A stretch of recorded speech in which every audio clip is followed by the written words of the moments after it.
Friends कैसे हैं? I hope आप सभी बहुत अच्छे होंगे। तो फ्रेंड्स अभी हम लोग करने जा रहे हैं आधुनिक काल का पीवाईक्यू पार्ट 2।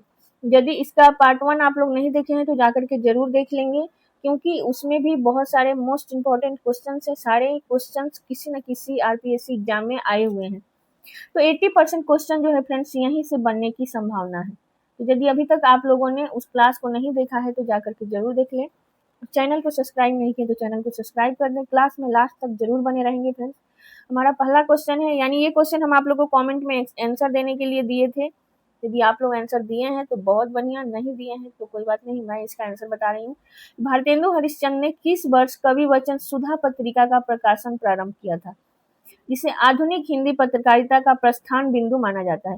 क्या 1867 ईस्वी में, 1873 में, 1874 में, 1880 ईस्वी में? तो फ्रेंड्स भारतेंदु जी ने कवि वचन सुधा का प्रकाशन 1867 ईस्वी में आरंभ किया था। यहाँ पे एक क्वेश्चन में ही एक क्वेश्चन मिल गया कि आधुनिक हिंदी पत्रकारिता का प्रस्थान बिंदु किसे माना जाता है? तो वो थी पत्रिका कवि वचन सुधा। इस पत्रिका में फ्रेंड्स भारतेंदु जी ने भारतेंदु मंडल एक संस्था का स्थापना किया था। इसमें कई कवियों को मिलाकर के उन्होंने भारतेंदु मंडल स्थापित किया था। तो उस भारतेंदु मंडल के कवि जो भी रचनाएं लिखते थे उसे इस पत्रकारिता में यानी कवि वचन सुधा में छापा जाता था। यानी आधुनिक हिंदी पत्रकारिता का ये प्रस्थान बिंदु था। कौन सा? कवि वचन सुधा। नेक्स्ट क्वेश्चन है, भारतेंदु युग की समस्या पूर्ति के लिए प्रसिद्ध संस्था कवि समाज की स्थापना बिहार के किस स्थान पर बाबा सुमेर सिंह द्वारा की गई थी? बाबा सुमेर सिंह द्वारा की गई थी। क्या पटना में, क्या निजामाबाद में, क्या भागलपुर में, या बक्सर में? तो फ्रेंड्स इसका जो आंसर हो जाएगा वो हो जाएगा ऑप्शन नंबर डी, बक्सर के डुमराव गांव में। बक्सर के डुमराव गांव में बाबा सुमेर सिंह ने कवि समाज का स्थापना किए थे। भारतेंदु जी के युग के कवियों की प्रतिभा को निखारने के लिए और नए विषयों पर तुरंत काव्य रचने के लिए ये कवि समाज का स्थापना किया गया था फ्रेंड्स। चलिए हम देखते हैं नेक्स्ट क्वेश्चन। भारतेंदु मंडल के कवियों में सर्वाधिक दीर्घायु पाने वाला और बुढ़ापा तक संसार जैसे गंभीर और दार्शनिक विषय पर निबंध लिखने वाले ज्येष्ठ लेखक कौन है? क्या मानी सबसे बड़े कौन है? क्या बालकृष्ण भट्ट है, क्या भारतेंदु हरिश्चंद्र है, क्या प्रताप नारायण मिश्र, या बद्री नारायण चौधरी प्रेमघन है? तो फ्रेंड्स इसमें सबसे बड़े जो हैं वो कौन है?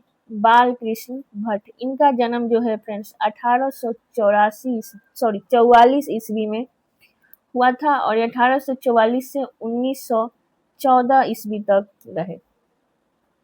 भारतेंदु जी तो फ्रेंड्स मात्र 35 साल की उम्र में ही मर गए। 1950 में इनका जन्म हुआ। इनके जन्म से ही भारतेंदु, इन्होंने हिंदी, इनसे पहले खड़ी बोली में रचनाएं की जा रही थी। इन्होंने हिंदी खड़ी बोली का आरंभ किया, इसीलिए एक युग का नाम पड़ गया फ्रेंड्स भारतेंदु युग। और खड़ी बोली का सूत्रपात करने वाले कवि जो थे कौन थे? भारतेंदु हरिश्चंद्र। नेक्स्ट क्वेश्चन है हमारे सामने, भारतेंदु मंडल के किस कवि ने देश दशा और भारत बारहमासा जैसी रचनाओं के माध्यम से सांप्रदायिक एकता यानी हिंदू मुस्लिम एकता पर विशेष बल दिया था? क्या राधा कृष्ण दास, राधा चरण गोस्वामी, लाला श्रीनिवास दास, या अंबिका दत्त व्यास? तो फ्रेंड्स इसका जो आंसर हो जाएगा वो हो जाएगा राधा कृष्ण दास। राधा कृष्ण दास जो थे फ्रेंड्स भारतेंदु जी के कौन थे? ये फुफेरे भाई लगते थे। इन्होंने भारत बारहमासा नामक प्रसिद्ध पत्रिका का संपादन किया और इन्होंने देश की जो सामाजिक और तत्कालीन स्थिति थी उसको अपने कविता का विषय बनाया करते थे फ्रेंड्स। नेक्स्ट क्वेश्चन है हमारा, 8 मास बीते जजमान अब तो करो दक्षिणा दान। प्रताप नारायण मिश्र ने यह प्रसिद्ध पंक्ति अपने किस पत्र के चंदा के लिए पाठकों से अनुरोध करते हुए लिखा था? क्या हिंदी प्रतीक, क्या ब्राह्मण आनंद कंदामनी, या सदादर्श पत्रिका?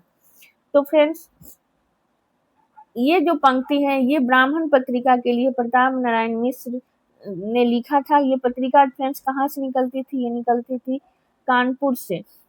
जब बहुत आर्थिक तंगी हो गई थी फ्रेंड्स और इनका गुजारा करना मुश्किल हो गया था, तब पाठकों से चंदा के लिए उन्होंने इस पंक्ति को लिखा था कि 8 मास बीते जजमान, अब तो करो दक्षिणा दान।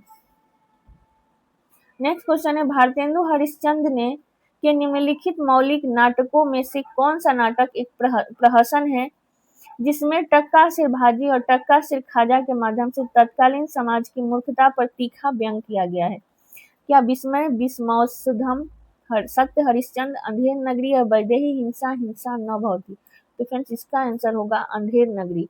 अंधेरी नगरी चौपट राजा टक्के सिर भाजी और टक्के सिर खाजा, यानी ऐसी नगरी है जहाँ पे ऊंच और नीच, बड़ा और छोटा, मूर्ख और चतुर सब एक समान है। ये अंधेर नगरी नाटक जो है फ्रेंड्स एक रात में भारतेंदु जी ने लिख करके कंप्लीट किया था।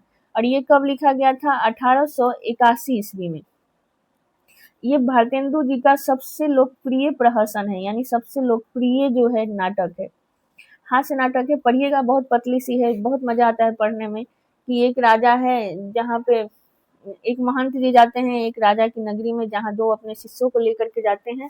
दो शिष्यों में एक थोड़ा चतुर है और एक थोड़ा नॉर्मल है, लेकिन दोनों अलग अलग दिशाओं में जाते हैं भिक्षा मांगने के लिए। और लेकिन वहां पे क्या राजा जो है वो क्या है, एक पेड़ गिर जाने से एक बकरी मर जाती है, उसी के लिए पूरा गांव को एक एक करके एक जिसने पेड़ लगाया, जिसने पेड़ में पानी दिया, जिसका जमीन पे पेड़ था, किसकी बकरी थी, किसने छोड़ा, किसने, ये सबको बुला लेता है। और अंत में जो महंत का चेला है वो फंस जाता है फांसी के लिए। उसी कविता के माध्यम, मतलब इस नाटक के माध्यम से भारतेंदु जी ने दिखाया है कि अजीब नगरी है जहाँ पे बड़े और छोटे, मूर्ख और चतुर सभी के सभी एक समान है, यानी राजा भी यहाँ का पागल है।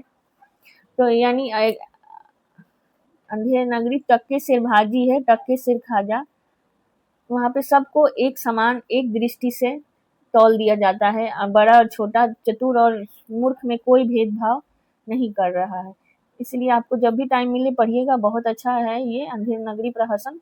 बहुत पतला है, एक रात में आप भी पढ़ लेंगे, एक रात में भारतेंदु जी ने रच दिया था। तो चलिए हम नेक्स्ट क्वेश्चन। फ्रेंड्स, अभी तक यदि आपने चैनल को सब्सक्राइब नहीं किया है तो चैनल को सब्सक्राइब करें, वीडियो को लाइक करें, शेयर करें, और इससे संबंधित कोई भी क्वेश्चन है कमेंट करें। आप मुझे कमेंट बॉक्स में बताएं कि नेक्स्ट प्रैक्टिस आप किस टॉपिक का करना चाहते हैं। तब तक के लिए